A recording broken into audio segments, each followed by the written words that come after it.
Effect, effect कहते हैं change, किसी चीज़ की वजह से किसी दूसरी चीज़ के अंदर जो तब्दीली आती है, ठीक है, चीनी खाने से शुगर बढ़ जाती है, ये एक चेंज है, change which is result of an action cause और स्टिमुलस, ठीक है। इफेक्ट साइज क्या है, किसी जो हमारा जो इंडिपेंडेंट वेरिएबल है हम उसकी बात कर लेते हैं कि एक इंडिपेंडेंट वेरिएबल का डिपेंडेंट के ऊपर कितना असर है, ये इफेक्ट साइज है, उसकी स्ट्रेंथ कितनी है। हॉथॉर्न इफेक्ट, जब एक रिसर्चर से डाटा कलेक्ट, एक रिसर्चर अपने जो सब्जेक्ट है उनसे डाटा कलेक्ट कर रहा है और उनको पता हो कि हम अंडर ऑब्जर्वेशन है, हमसे डाटा कलेक्शन हो रही है, तो इसको हम हॉथॉर्न इफेक्ट कहते हैं। यानी आप जिसका आप देखें, आप छोटे बच्चों की पिक्चर वीडियो बनाते हैं तो वो बड़े कॉन्शियस होके जो है वो अपनी पिक्चर या वीडियो बनवा रहे होते हैं, क्योंकि उन्हें पता होता है कि हम रिकॉर्डिंग में आ रहे हैं। तो इसको हाथ ऑन इफेक्ट कहते हैं कि जब कोई ऑफिसर, कोई रिसर्चर किसी को ऑब्जर्व करता है तो वो पहले से बेहतर रिजल्ट देना शुरू कर देता है, वो समझता है कि मुझे देखा जा रहा है। Context effect, change in dependent variable as a result of environment.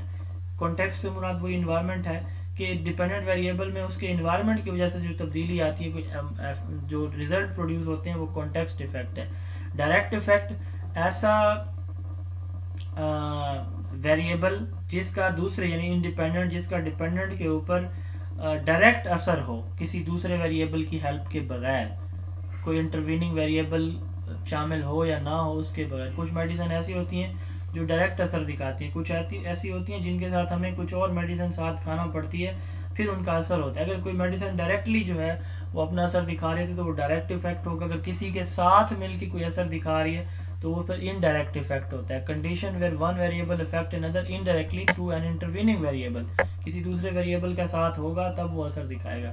Main effect, independent का डिपेंडेंट के ऊपर असर मेन इफेक्ट होता है। ट्रीटमेंट इफेक्ट, हमारे इंडिपेंडेंट वेरिएबल को जब हम कम या ज़्यादा करके अप्लाई करते हैं तो उसके जो असरात आते हैं उसको ट्रीटमेंट इफेक्ट कहा जाता है। उसके बाद है selection effect, it is the bias introduced when methodology responded sample और analysis is bias toward specific subject. तो सिलेक्शन इफेक्ट से क्या मुराद है, आप सैंपल सेलेक्ट कर रहे हैं तो आप अपनी मर्जी से कर रहे हैं, ठीक है, उसमें जो है वो आपकी बायसनेस, आपकी मर्जी आ जाती है, तो ये सिलेक्शन इफेक्ट कहलाएगा। साथ इससे रिजल्ट भी है जो है वो मुतासर होंगे। टेस्टिंग इफेक्ट, टेस्टिंग इफेक्ट से मुराद है कि आपने एक टेस्ट ले लिया, फिर कोई ट्रीटमेंट दे दी, उसके बाद फिर टेस्ट ले लिया, तो आपका वो जो टेस्ट है उसका लोगों को पता होता है कि ये टेस्ट दिया जाना है। आपने एक टेस्ट लिया, फिर एक मेथड से पढ़ाया, फिर दोबारा वही टेस्ट ले लिया, तो मतलब लोगों को पता चल जाता है, बच्चों को पता होता है कि ये तो हमने पहले भी दी है, तो उसका आपके फाइनल रिजल्ट के अंदर जो है वो फाइनल रिजल्ट आपका मुतासर होगा उससे। इसको हम कहते हैं टेस्ट इफेक्ट। उसके बाद